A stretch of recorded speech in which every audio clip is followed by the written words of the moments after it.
اللہ رب العزت نے قرآن میں ارشاد فرمایا الا ان اولیاء اللہ لا خوف علیہم ولا هم یحزنون، اللہ کے جو ولی ہوتے ہیں انہیں نہ کوئی خوف ہوتا ہے نہ کوئی غم ہوتا ہے۔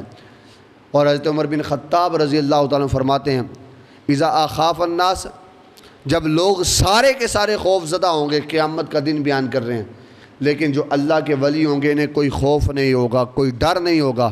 یہاں پر دو چیزیں بیان کی ہیں، ایک خوف بیان کیا، ایک غم بیان کیا۔ خوف اور غم میں فرق ہے۔ فرق یہ ہے کہ خوف ہوتا ہے بندے کو اپنی ذات کے حوالے سے، غم ہوتا ہے کسی کی ذات کے حوالے سے۔ اور دوسرا اس کا معنی یہ ہوتا ہے، خوف ہوتا ہے جو بندے کے پاس چیز موجود ہو، غم ہوتا ہے جب وہی چیز بندے سے چھن جائے۔ مثال کے طور پر میرے پاس 50,000 روپیہ ہے، اب میں رستے میں سفر کر رہا ہوں، اب مجھے خوف ہے کہ کہیں یہ 50,000 روپیہ کوئی چھین نہ لے، یہ خوف ہے۔ لیکن جب وہی 50,000 روپیہ اگر چھن جاتا ہے تو پھر بعد میں غم شروع ہو جاتا ہے۔ کسی کا کوئی باپ یا عزیز بیمار ہے تو بندے کو خوف ہوتا ہے، پتہ نہیں یہ صحیح ہوگا کہ نہیں ہوگا، لیکن اگر وہ صحیح نہ ہو تو پھر بعد میں غم شروع ہو جاتا ہے۔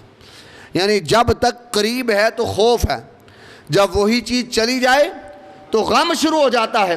اللہ یہی کہہ رہا ہے الا ان اولیاء اللہ لا خوف علیہم ولا هم یحزنون، اللہ کے جو نیک بندے ہوتے ہیں ان کو نہ اپنے قریب کسی چیز کا خوف ہوتا ہے، جب وہی چیز چھن جائے تو انہیں غم بھی نہیں ہوتا، کیونکہ ان کی رضا اللہ کی رضا کے تابع ہوتی ہے۔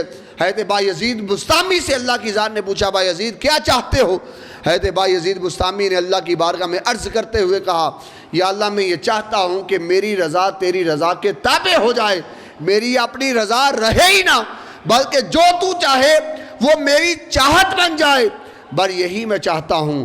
اس لیے اللہ کے جو نیک بندے ہوتے ہیں انہیں نہ خوف ہوتا ہے نہ غم ہوتا ہے، نہ بادشاہوں کا، نہ وزیروں کا، نہ مشیروں کا، نہ دنیا کی رعونت کا، انہیں کوئی خوف نہیں، کوئی غم نہیں۔ آپ طریق کنگال کر دیکھیں، بڑے بڑے جو بزرگ ہیں، بڑے بڑے بادشاہوں نے خریدنے کی کوشش کی لیکن ان کے پاؤں کا جوتا نہ خرید سکے۔ امام احمد بن حنبل کے حوالے سے دیکھیں، بادشاہ آپ کو کوڑے مارتا، کہتا صرف ہلکے قرآن کا مسئلہ ہے، اس سے رجوع کر لو۔ آپ کہتے ہیں نہیں میری جان تو جا سکتی ہے۔ اس نے کہا بادشاہ ہر چیز لے لو، کہا میری جان تو جا سکتی ہے لیکن میں ایک مسئلے سے پیچھے نہیں ہٹ سکتا جو اللہ اور اس کے رسول کا ہے۔ تو وہ کوڑے مارتا، بے ہوش ہو جاتے، پھر آپ کو ہوش آتی، پھر کوڑے مارتے۔ طریق گواہ ہے کہ امام احمد بن حنبل نے اس بادشاہ کی آنکھوں میں آنکھیں ڈال کر کہا کہ یہ دنیا کی رعونت اور بادشاہت ہمارے پاؤں کے جوتے کے نیچے ہے، ہم اس چیز کو کچھ بھی نہیں سمجھتے، ہمارے لیے بادشاہت وہ ہے جو اللہ نے اور اس کے رسول نے ہمیں عطا کر دی ہے۔ یہ دنیا کی رونقیں دنیا والوں کو نصیب ہیں،